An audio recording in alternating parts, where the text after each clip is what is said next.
So at first you may think this is deceptively easy, and you can just apply the -1 exponent to both of these, and you have x plus y. However, that's not the case because of the addition sign here. We could only do that if we had x to the -1 times y to the -1, if we had a product. What I'm going to do here first is simplify the inside of the parentheses, and then when I'm done, I'll apply the -1 exponent to my result and take the reciprocal of my answer. So let's start by simplifying the x to the -1 plus y to the -1. So we'd have 1 over x, that's the same as x to the -1, plus 1 over y, that's the same as y to the -1. Remember, this is all to the -1 power. So now I'm going to get these combined as a single fraction inside the parentheses here. I would need a common denominator of x times y.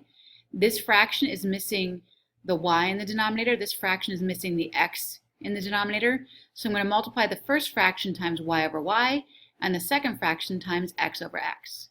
So I'm going to have y over y times 1 over x plus x over x times 1 over y. And we want to make sure, remember, this is all to the -1 power.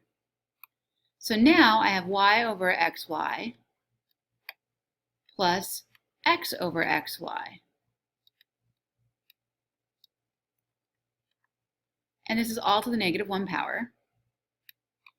So now I can combine these. So we'd have y plus x over xy,